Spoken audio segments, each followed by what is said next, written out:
Good morning. Good morning. We have a very special pair of guests today.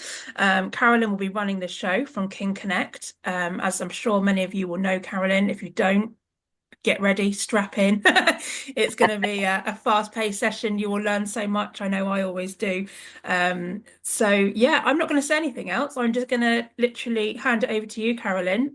We've got Em as well, who'll be in the chat. So if you have any questions, please pop them in the chat. We are recording it just in case you need to jump off and go and see a client or something like that.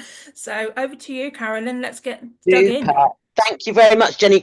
Good morning, everybody. Faces that I know and some faces that I don't know. So very quickly, just a little bit about myself. I'm Carolyn Sweeny. I'm a salon owner, hairdresser, but also a business coach. So I'm just going to crack on because I know that's what you're here for. We're going to be going no longer than an hour, probably more like 45 minutes. So let's just crack on. We're all talking about the new laws and the changes that are happening very, very quickly. So we just need to get ourselves ready for that. Always my presentations are fast paced. This one's not as exciting as some of my normal presentations. It's very wordy. It's got a lot of words. Feel welcome to take any screenshots and any notes that you want to do, but it is a fast paced meeting. And I'm just going to get all the information out there to you. I ask that everyone stays on mute because otherwise we get lots of background and it just throws me off and throws everybody else off. So if we could all stay on mute, there will be an opportunity to ask questions at the end, but also my colleague Em is there on the screen and she'll be in the chat. So please ask any questions, anything she thinks is really important to interrupt me at that time. She'll unmute and interrupt me. Otherwise, if there's anything I don't answer through the session, we can follow up at the end. So like I say, like Jenny said, let's strap in and let's just head off. But it's all recorded, so if you need to rewatch anything, it'll all be there for you.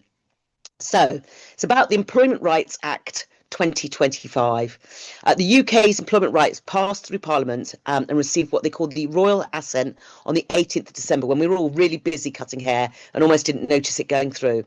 And it all became what they call the Employment Rights Act 2025.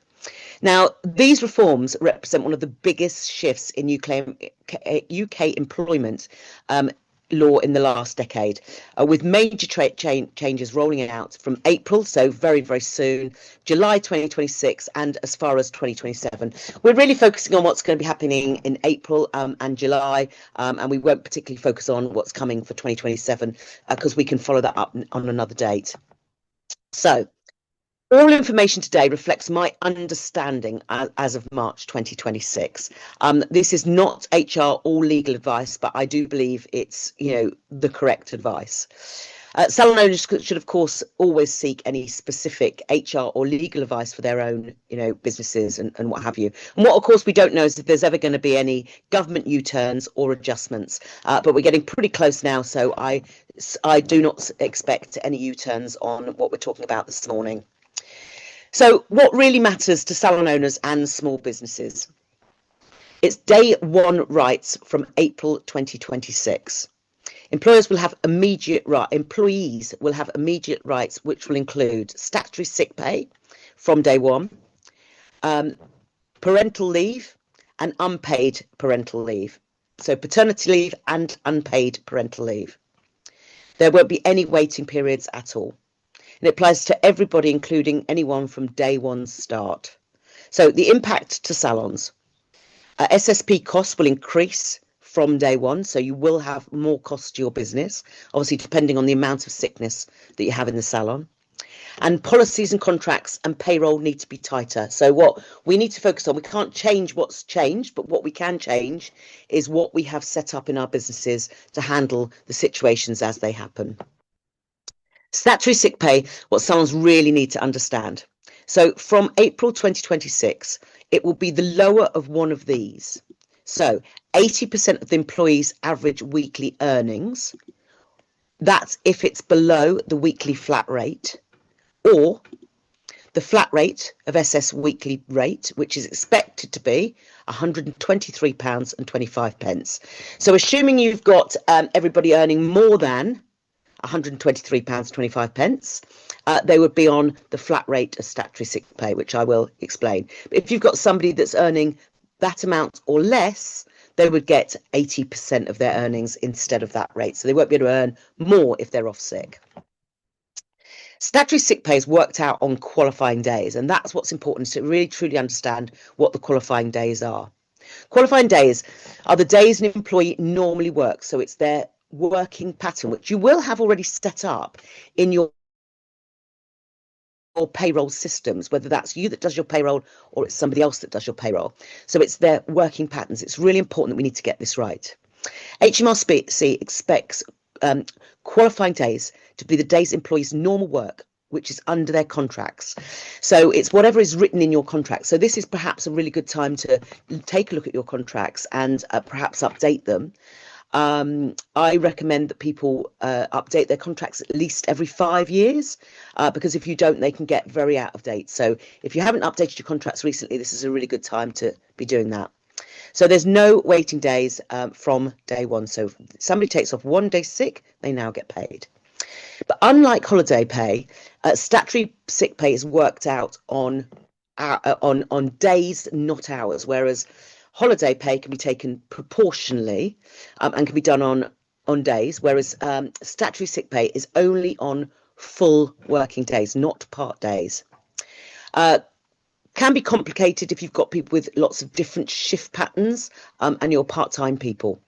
So if qualifying days are not right, you could over or underpay. So it's really important we get these right.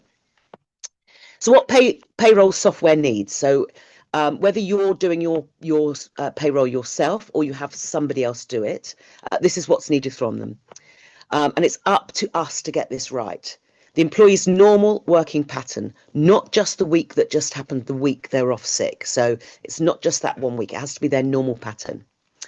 You must check the qualifying days are correct in your payroll settings or with your payroll provider. Now, please don't assume that it's already right in there. So really, it really must be checked, because you will have patterns set up. But if people change their working hours or their working days, these patterns can change. So you need to make sure that that's a regular thing that you check in. And again, really important, don't assume the person doing your payroll understands it. I come across many salons often where holiday pay is not set up correctly with their accountants or their payroll people, because they might not understand our industry. And we are quite unique in the way we pay and the things that we do, with different ways we do commission and different ways we do time off.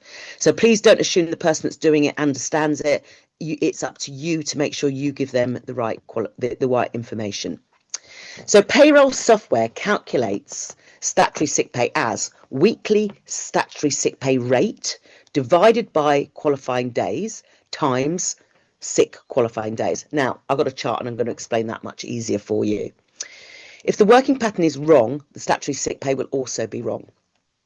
Some softwares will be able to set up as averages, which they never used to, but they certainly will be becoming available from April. I've spoken to a few software companies, Sage, Xero, and they're all having their training at the moment. So they're all getting ready for this. But please, again, don't assume the person that you're talking to on the phone knows the information, because I spoke to somebody last week that didn't understand it themselves, but were trying to tell me how it worked. So again, really be careful of that. So here's an example. So if somebody works a 4-day week 1 week and then a 5-day week the next week, their average would be 4.5 days. And not all softwares can take an average yet. So it's really important, I think, that you work that average out and that you give your people what that right number is. So it might be that they work 5 days a week, they might work 1 day a week, they might work 4.5 as an average. So that will become your qualifying day. So action you need to take. Make sure your normal working patterns is set up in your payroll software, or make sure whoever does your payroll has the correct working patterns and are in the software. So just write everybody's patterns down so you understand exactly what hours they work as an average. If you have an irregular worker, they would look at the average of the last 8 weeks. So if it is somebody that's pattern is really different, you've got somebody on a flexi working pattern, it would all be worked out on the last average. So you must always make sure their qualifying days are given each time you do payroll with anybody that does irregular working patterns. So let's now take a look at statutory sick pay and how it's actually worked out. So statutory sick pay is a weekly amount, and it comes in from the 6th of April. The flat rate is going to be 100, or I believe it's going to be £123.25. So that's a weekly rate of sick. Now, that weekly rate depends on how many days they qualify, so how many days they actually work. So I put it in example here. So at the top here, you can see I put days worked per week, and then I put days off sick per week, how much they get paid per day, and then what the total is. So if you've got somebody 5 qualifying days, okay, 5 qualifying days, they get their pay is paid pro rata on how many days they have off. So this is somebody doing a 5-day week. So statutory sick pay flat weekly rate is £123.25 divided by the 5 days, their qualifying days. So their rate per day would be £24.65. Sounds really simple. So if they take 1 day off, they get their qualifying amount, £24.65. So they get £24.65. If they had 2 days off, they'd get 49, 3 days, 73, 4 days, 98, and then 5 days, which is their whole working week, they'd get £123.25, which of course sounds quite logical and nothing too much to worry about. However, if somebody works a 4-day week and their average is a 4-day week, you'd go 4 qualifying days, you'd pro rata that. So you take statutory sick pay flat rate, £123, and you divide that by 4 days. So, of course, their rate will be different to somebody that works 5 days. Unfair, I know, but that's the way it is. So we've got £30.81 per day. So here we go again. 1 day, £30.81. That's what they'd get. 2 days, 61. 3 days, 92. And so you can see 4 days, 123. So if they're off their whole week, they'd get that 123. So let's keep going. 3-day week. So they get per day £41.08. 41 for 1 day, 82 for 2 days, 123 for 3 days, their full week. And we go on to 2 days. You're getting the picture of this now. So if they work 2 days a week, they get £61 per day. If they do 2 days, and making it really unfair is if somebody does a 1-day week, they do 1 day, they get £123 for their 1 day because that's their week.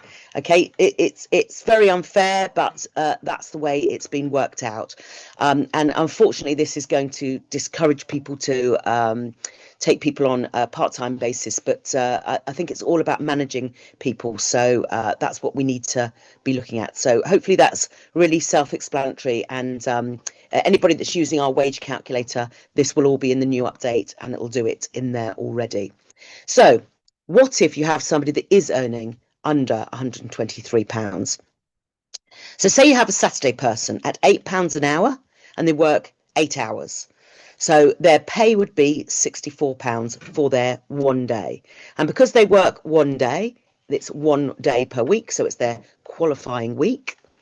So they would get 80% of the employee's average over the last 8 weeks. So you'd look back over the last 8 weeks. Your software system would work this all out for you. And so they would get an average because they're below that flat rate. They won't get the 123. And so they would get an average of that £64, 80% of that £64 instead of the £23.25. So that's how it's proportioned, and that's why you can see it's really important you get your qualifying days right, because otherwise you could be underpaying or overpaying, and there's going to be more inspections. So that's another reason why it's all got to be right from day one. So an example of an annual cost calculator. So what we did was we put a calculator together which will work out perhaps what this might cost your business. So you can use this to work out exactly what it's going to cost you. So what I'd do is I would put all of your names down of everybody you employ. I've taken the names out. This is my team. So I have 24 people in my team. I've got number 3 and number 10 on maternity leave at the moment. And this is the days worked per week. So I've averaged this person's 1.5, this one's 4.75. And as you can see, somebody down here at 5 days a week. So I have a mixture of employed, I have a mixture of full-time, part-time and very part-time, as most of us do in our industry today. So of course their qualifying days which is what our payroll system understands. We have to put working pattern in, so average days, which becomes the qualifying days, which is just exactly the same. Then you could list down what their daily rate would be. So as you can see here, I've got someone here, 5 days, their daily rate is £24.65, and then I've got somebody else here with 1 day a week, and then their rate is 123. Like I say, unfair, but that's the system. Okay, so you can start to look at what it's going to cost you. And so then you could put in how much time each person had off sick during the whole of last year. Okay, so what were their sick days during the last year? And then you can do a calculation that tells you what's your estimated cost. So what did it cost you last year? What might it cost you this year? So here we go again. Here's one that shows £410 and a cost of £441. One person was on a rate of 82 and the other person was on a rate of 25. So you've got them looking at similar costs, but you've got one person here with 5 days off sick for the whole year, and you've got somebody else with 17 days off sick. So look at a very similar number, but of course what you haven't calculated here is what you've lost in revenue, and of course that's often the more important number. Is this person here would have lost a lot of revenue, so you need to think about how are you going to manage that situation. It's not just the 441, it's how you're going to manage this person that's had that much time off, and what's your policies that you have in place that can help you manage that. And then we've got somebody down here that's had 10 days off sick. And the reason I'm using this one as example, is what we know is we were calculating sick as whether it was dependent leave or sick. So if somebody's on dependent leave or emergency childcare, they wouldn't get paid. So if somebody's on dependent leave or sick leave for somebody else, it would still at this stage be unpaid. So it's only when they're off sick themselves. So recording your sickness is really important. What we know is this particular person here, even though they had 10 days off, in fact, only 2 days were sick for themselves. The other 8 were because of their child was unwell. So that cost wouldn't be there next year for the business. So for this business, it's worked out at £3,000. So it's a really good exercise to do, because you need to look at that in your April price increase when you're putting your prices up because of national minimum wage has gone up. Think about what that's going to cost you and work out what you need to put your prices up by, but also look at what your sick was last year, what it's going to cost you, and then you can look at including that into your prices for your April increase. So put your last year's numbers into your calculator, give you an idea of those costs. You should work out what you think you may have to add into your cash flow, and look at that new cost that's going to be coming for you, and add it into your price adjustments for April, which I've just said. Best place to keep your records is your booking system, of course, in Salon IQ, and they've got a great system that records all your sick and all your holiday and all your working days.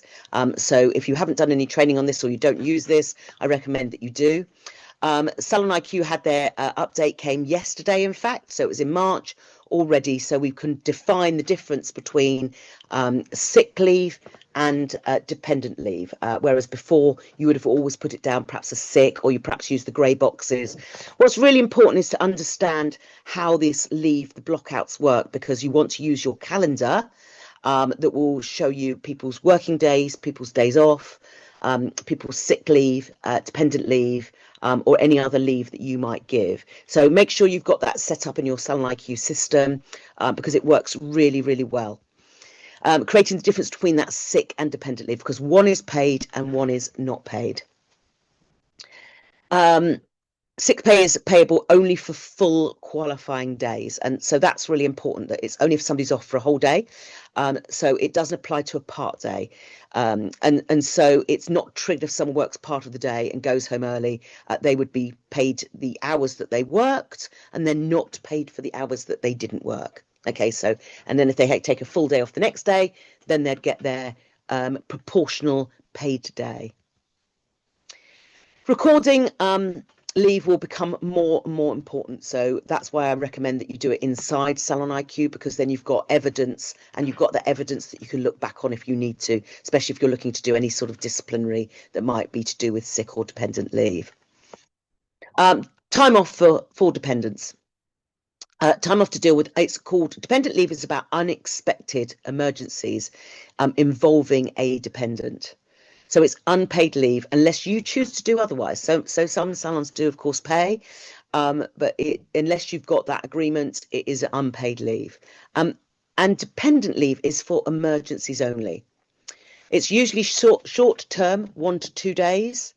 And dependents include your spouse, your partner, a child, a parent, someone who lives with an employee, but obviously not a lodger, someone who reasonably relies on them for care. And that's what's important here. It's not just because somebody wasn't feeling very well, it's because they actually really depended on your care.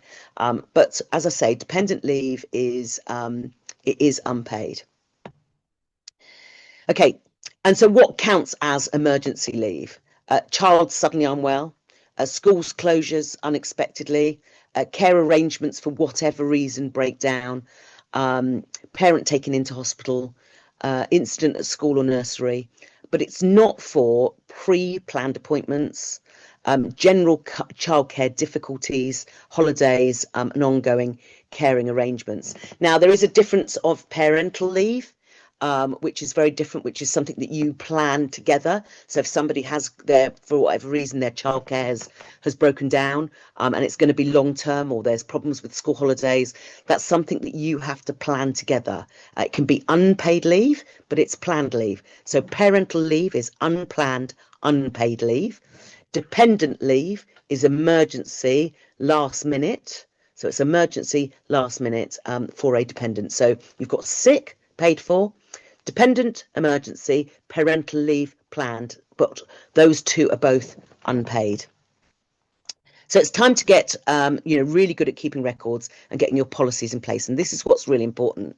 Sick policies will need to include and make sure they do. And we have some sick policy examples, but it's reporting sick, how, who, and when to inform of that absence. So what's your policy? I often get asked, is it okay to text in? Our policy says you need to phone in. And so if somebody texts in and doesn't phone in, you can't just not pay them, but you can suspend their statutory sick pay. You could put it under some sort of disciplinary, so that you do have to pay the sick pay, but you can hold it back and you can have it as a discussion point.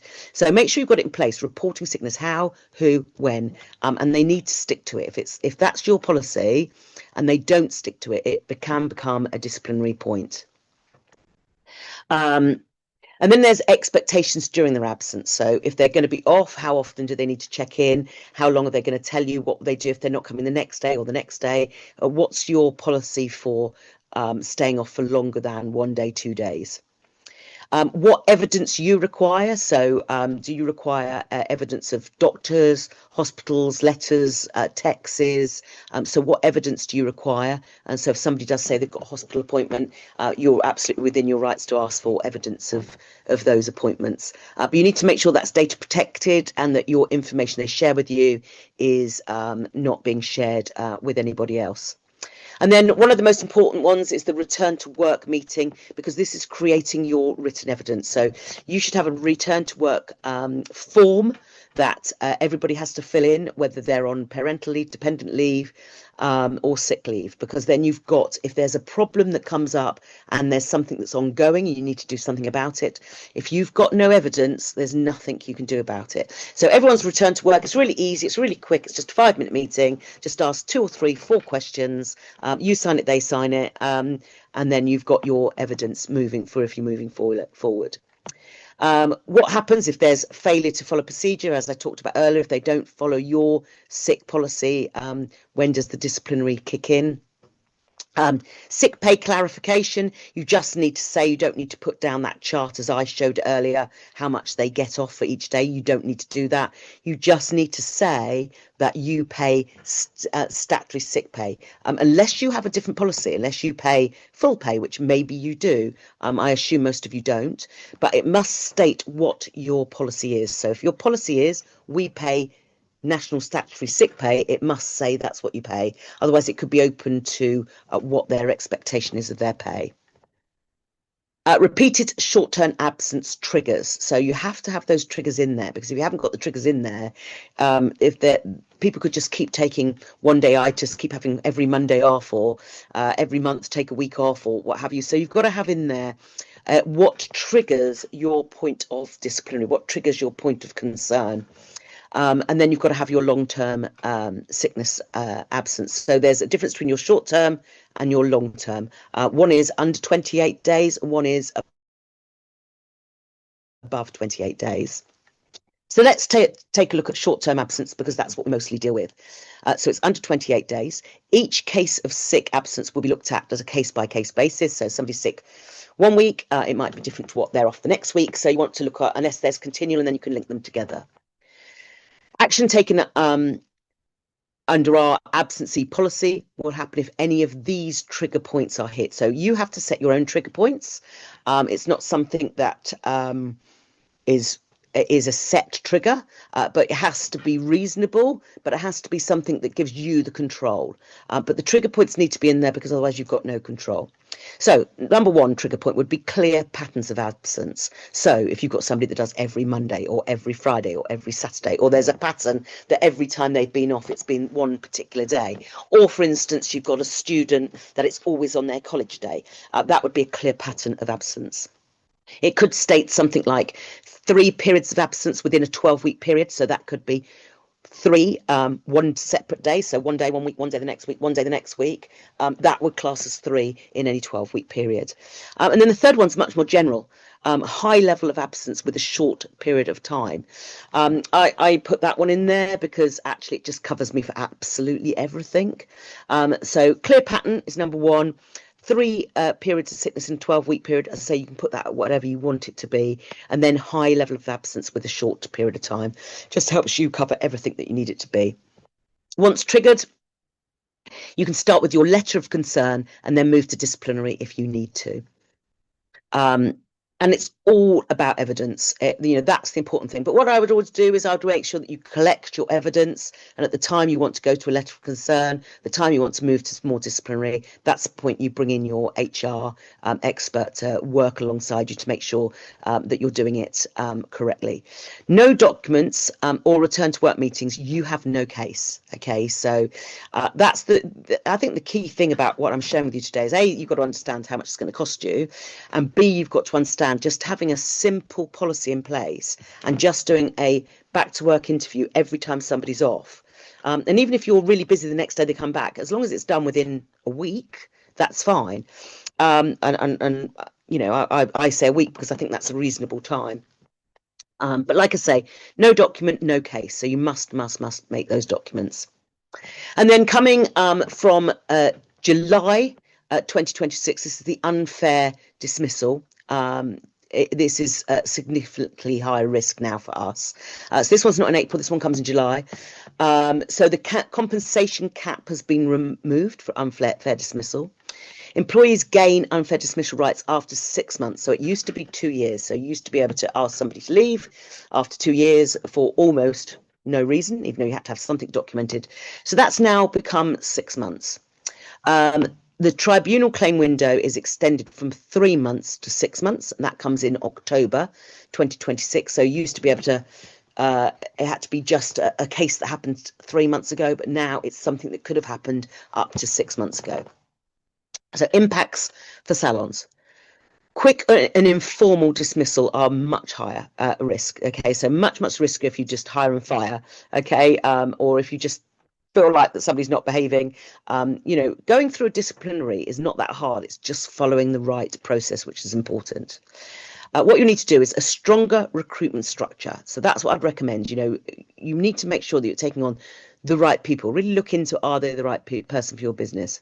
Detailed job descriptions. I call them job agreements because I like that to evolve. So an agreement I make with somebody when they first start, again, only needs to be 1 page.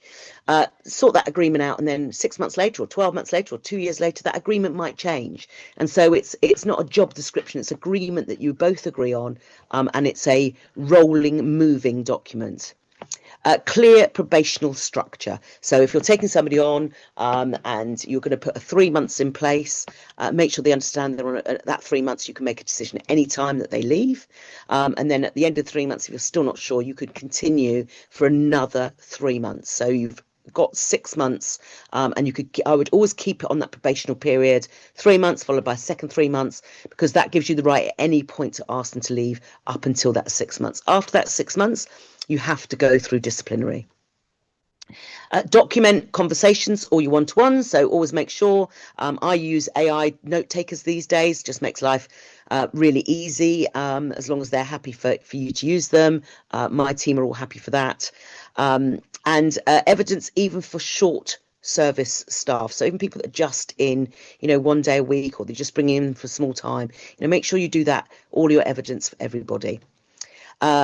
And fixed contracts is something that can be used if you've got somebody that's high risk, or you're really not sure, you really want to give them a go, but you're really not absolutely sure about them, and they get to the end of their 6 month probational period, they've done 3 months, they've done another 3 months, you really want to take them, you really want to give them a go, but you're not sure about it. You can do a fixed term contract.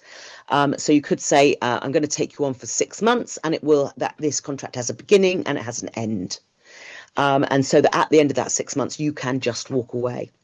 But obviously what you do have to do is at the end of that 6 months, if you wish them to stay, you've got the risk that they might walk away anyway, but you then can offer them a permanent contract. You can't keep giving them fixed term contracts, but it is something you can do if you're not sure.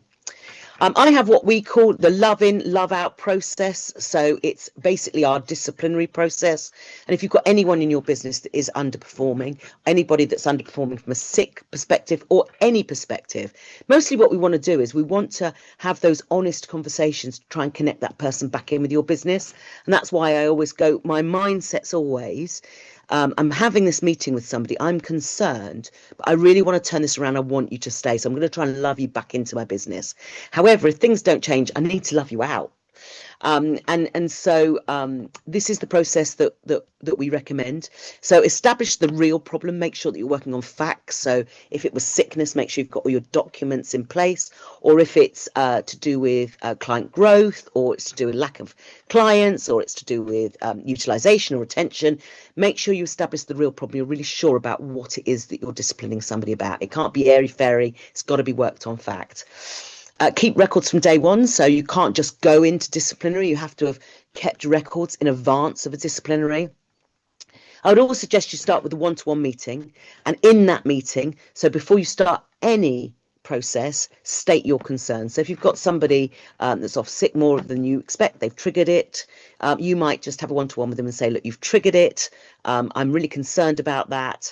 Make sure they understand what you're concerned about, what the facts are, and give them the opportunity to try and turn that around. So you must state in the one-to-one meeting that you've got concerns. Offer support with perhaps weekly one-to-ones. Perhaps somebody isn't performing, things aren't quite right, so they need some extra support to get through that time. Set clear tasks and targets. And then with that first 1 to 3 weeks, it's kind of what I call the support period. It's meant to be the coaching phase. It's the time that you're meant to be helping somebody if there's a problem in the business or they've got a problem. You want to give them a 2 to 3 week kind of process where you're going to coach them and try and help them. Obviously, it has to come from them too. Can't just come from you, because you've told them there's a concern and you're trying to help them, seek them to find how they can resolve the problems. But after 2 to 3, coming up to 4 weeks, you normally see 1 or 2 patterns. So you've told them they've had a concern, you've worked with them for 2 to 3 weeks, you've got to 4 weeks now. Let's see what's happened. So you might have an improvement, numbers improving, better attitude, more effort, more ownership. I would at this point go, brilliant, looks like we're letting somebody in. Keep monitoring, looks like it's all going in the right direction. And then perhaps move from weekly meetings to monthly meetings. Great, it looks like you're back on track. Or little or no improvement. Same numbers, same behaviour, repeating excuses, no ownership. Then I would move to the next stage, which of course is the letter of concern. And then if they're after a letter of concern, there's still little or no improvement, you need to move to a formal stage. And obviously during that formal stage, but even with a letter of concern, I would go to your HR provider and just say, this is what I intend to do. And often what will happen is if you start stating a letter of concern, things will either start to turn around and get better, or they may choose to leave. And if not, you do need to move to formal stages, because we can't afford to keep people in our industry today if they're not performing at the level that we need them to perform at.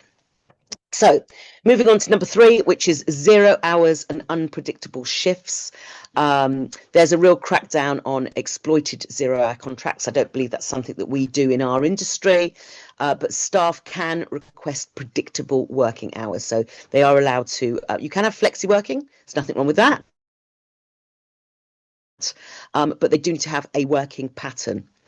The compensation required for this is cancel or shifts at short notice. So it's looking like this is coming in 2027, so we haven't got to work on this just yet, but be prepared for it. You can't cancel somebody's shift at short notice. I think that's what's important. So if they've got no clients, you can't just go, oh, we've got no clients, you can go home.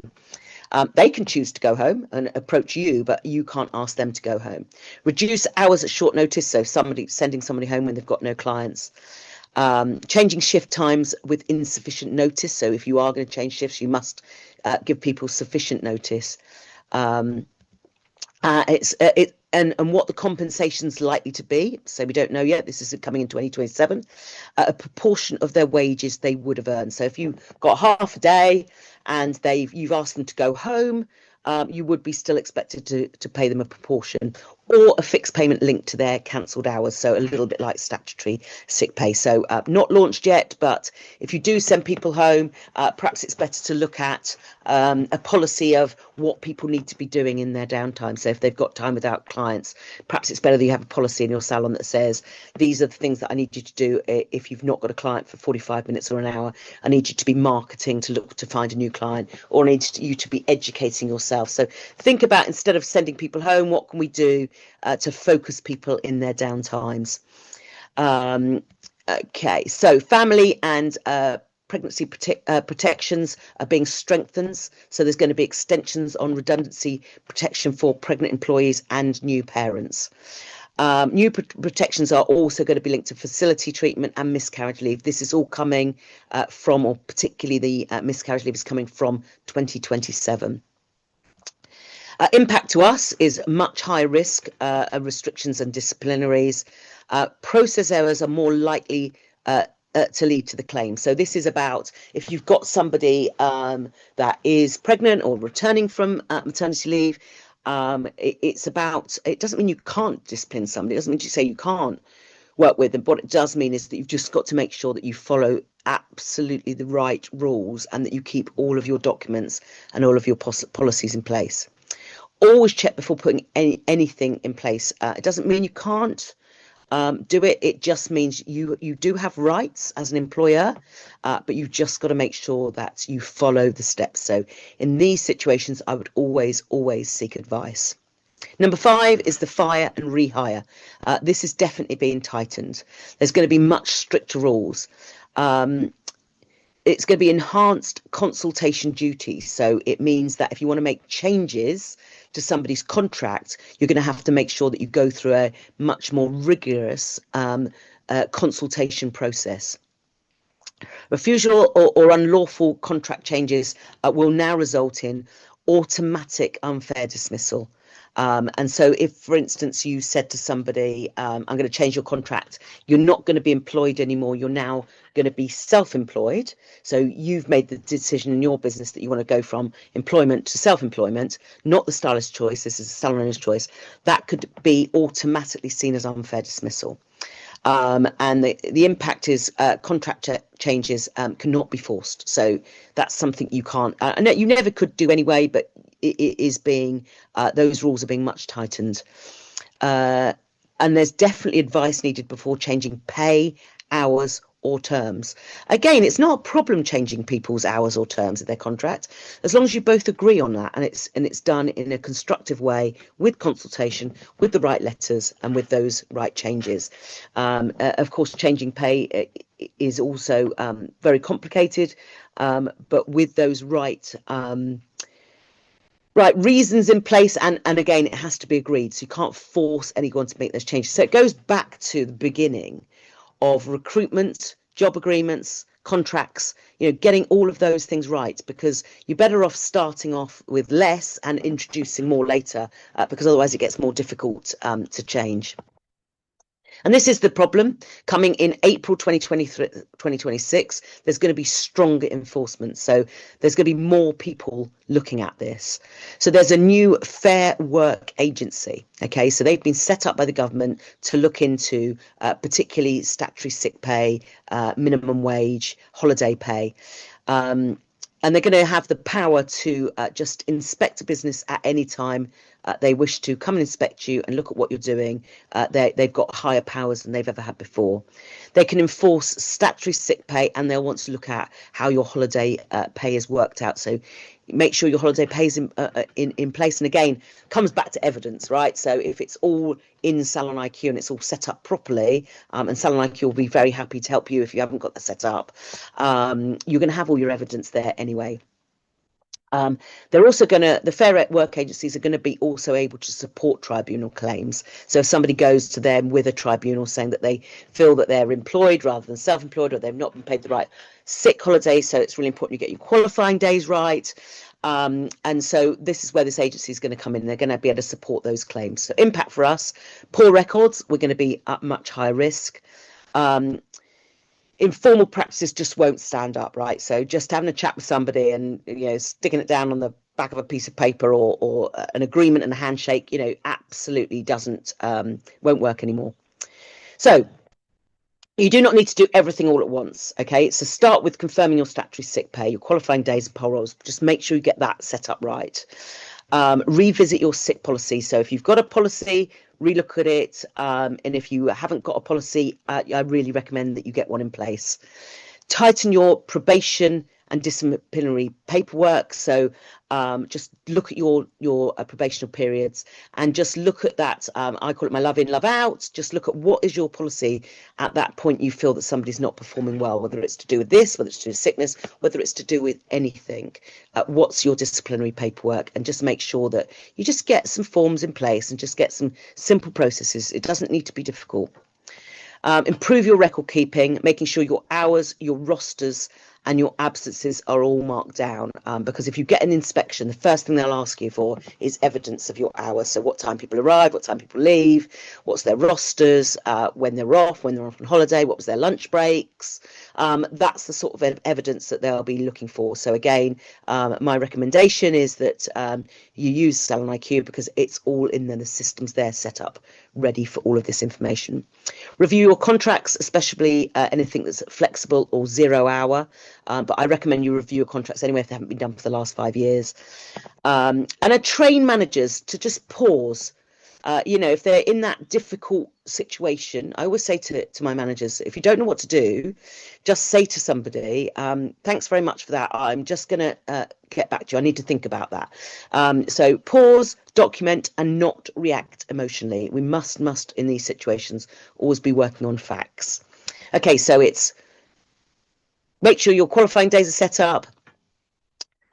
Revisit your sick policy, tighten your probational and disciplinary paperwork, keep your records, hours, rosters, and absence, review your contracts, and make sure you just sometimes pause, document, and no emotion. So that's the really key important things that you need to be thinking about. So these changes increase admin and legal risk, and that's I think the thing that scares people, to be honest. So that's what they do. They increase a bit of admin, and they do definitely increase our legal risk.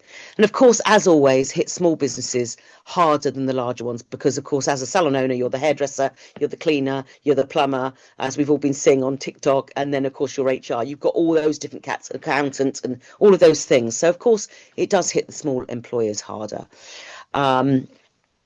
It makes doing it informally dangerous. So, you mustn't have informal agreements. Just have everything documented, emailed, written down, signed, with whatever it is that you need to do. But this is the important thing. It's not about scaremongering or being difficult. Just think about, if you've got clear rules, consistent processes with decent paperwork, you can stay compliant without overcomplicating things. So don't worry, don't get it scared, just and of course just seek advice. That's what we are at King Connect. We give advice, Salon IQ, and lots of HR people out there. So if you're not sure, just ask, stop and ask. That's the most important thing that I would always recommend. And that's my conclusion. So I'm just going to run through very quickly a few courses that we've got running at King Connect. So we've got a advanced consultation course because when we talk about legal, and we talk about making sure that we're getting everything right. We've got to get better at our consultations that we ever had before, taking strand tests, taking photo, keeping our records up together, more important than we've ever had to worry about. So we've got an advanced consultation course coming up if anybody's interested. And then we have our connected client course, which again is all about the infinite journey, all about the journey of the client, making sure we're legal, making sure we're right, making sure we've got everything. So anyone's interested in our courses, we have a calendar on our website. You can see everything that we do, and we cover everything from finances to customers management, customer journey, everything apart from hairdressing we do to make sure your business runs smoothly. And if you've got any questions, you don't know anything about us, we can connect, and you can just easily book a discovery call with us, and we can look at your business and help you in any way that we can. If you wanted any support on anything we talked about today, or any other things that we talked about, or anything else you want help in your business with, just contact us. Sound like you have our details, and we can set up a discovery call for you. So that was fast and furious, and 46 minutes. There we go. Em, did you have any Wow. questions? No, I've not. I haven't got any questions at the moment, but please feel free to either unmute yourself or use the chat box, should you see fit, if you do have any questions on the subject. And at any point, you can also contact us afterwards. Jenny, how was that? My mind is blown, Carolyn. Like, even from an employee side, my mind is blown. Like always, whenever you present, my mind is blown. And I think it just gives so many. I mean, I've made so many notes about, um, people looking at their policies and making sure they've got those processes. As boring as it seems, Yeah, I think, moving forward, it is going to be that you're going to have to just record everything. You're better to yeah. record too much than Yeah. not enough and then But get keep it stitched. simple. That's my thing. And have just a few forms that you fill in. And my Yeah. policy is always about keeping it simple. Try not to complicate it.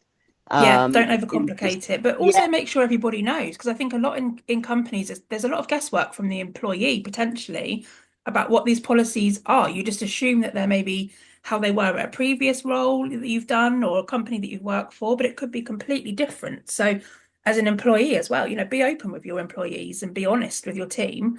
Um, I love the love in, love out process. I think that's such a nice way to look at it, that we want you to be here, but also if it's not going to yeah. work, it's And I not going to think work. today with, we have to have stylists utilized. We can't have people sitting around, not with clients.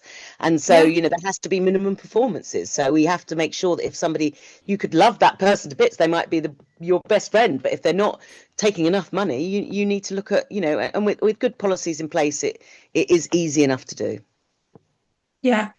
I think we've got a question actually before I just wrap it on, because I'll just get lost in what you've all said. Yes. But Anything Millie's there? asked, how do you distinguish between genuine sickness, especially short term? An employee can easily say that they're sick with a cold, for example, when actually they could be looking after a dependent, because they know they won't get paid for that, but they would be paid if they were, oh, Yeah. I'm sick, Yeah. Do they need evidence of sickness even if it's short term? No, well, if there's no evidence, it's very difficult to do. So that's why we have to have those policies and those trigger points in place. And of course, if you've got somebody with children off, and they keep going sick and they're saying they're sick, there's things that you can do. It gets a bit deeper, but you can start to ask for records of what's been wrong. That gets a bit more in depth. So you get the trigger points.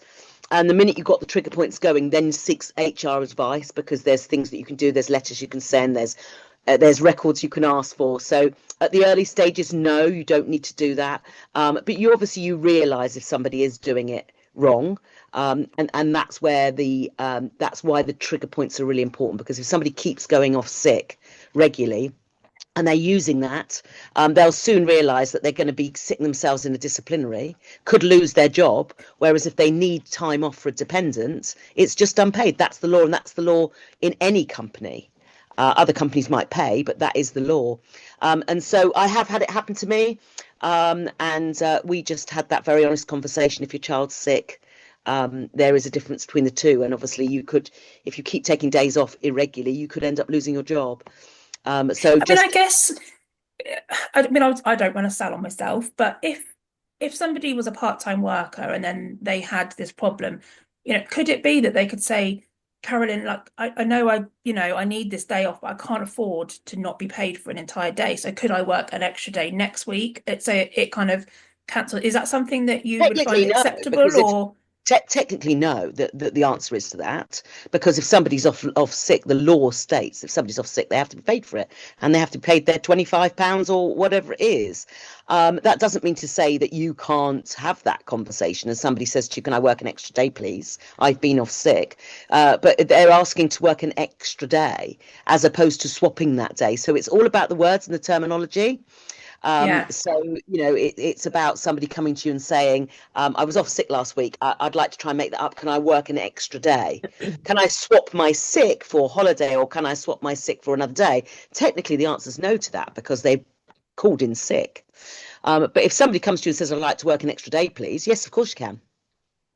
yeah, okay, fab. So And there's then Charlotte's asked, things, but keep would it. yeah. And I think that's where you said like the emotional side as well. You can't be emotional about any of this stuff. It's got to be, you've got to write your policy and stick to it. And if Yeah. it's And the normally no if in writing, somebody's child's off sick, they might put it on their Instagram, off sick with Freddie, but then they've said, I'm off sick myself. So you'd start to collate those bits of evidence, you'd photograph that. And it's normally what they first say, because that's really important. If it's a phone call in, who they spoke to, because that phone call in, they might go, oh, I'm not coming because Freddie's not very well. And then later on, they might go, actually, it was me that's not well. Well, actually, I'll take it the first thing you rang up and said Freddie wasn't well. So I'm going to take it as that, because that's what you said to me on the phone. yeah, And so, again, those honest conversations, but you can collect evidence. So if you can see stuff on Facebook, or three people in the team room said to you, oh, it wasn't really her that was sick, it was, but make sure that you're very careful with gossip. But of course, an honest conversation with, it appears that the staff room gossip is that your child was sick, not you. Can I just clarify that? Those conversations, again, if you're honest about it, but obviously you've got to be very careful with gossip. yeah. Charlotte has said, would you suggest touching on this side of things in a normal one-to-one meeting with your team? Would it be brought up as a standard? Just a quick conversation about it. Yeah, yeah, and I think these things all should be in the one-to-ones. Again, I would just do a 5-minute quick, make sure your documents are done. If somebody's off sick, just to document them being off sick. But yeah, it's a good conversation, one-to-ones, and just keep an eye on the patterns. And that's what's important, is those patterns of sickness. But yeah, one-to-ones is a great time to have those conversations. Perfect. And then Shelley has asked, can you insist on evidence for every sick absence, like from the word go, day Well, if one? there is evidence, it's difficult. You can only ask for appointments. So if somebody says, I've been to the doctors, I'm going to the doctors, I've got an appointment, you can ask for that, because they will have that in a text or an email or on their NHS app. So you can ask for evidence of that. If it's in your policy, yes, you can. But you can't ask for somebody to prove that they've hurt themselves, or that they've got, you can't actually ask for that, unless once the trigger's triggered, after the trigger and he's gone legal, then you can start to dig a bit deeper. So it's the Okay, one day thank itis you. the problem, because you can't actually Yeah, go, did you really have a headache? And have I got evidence of you having a migraine? But if they have a migraine all the time and they keep getting a migraine, then there's conversations you can have to say, what's the care here? Because it could be that they don't drink enough water, they don't stay hydrated. There could be some health apps that you could recommend that they use, and you could advise things like that. But again, with all of these things, it's just always check with your HR provider, and this is legal stuff, so you should have an HR provider that you can just ring up and say, am I allowed to say this? Can I do that? Can I do this? I'd always check. yeah.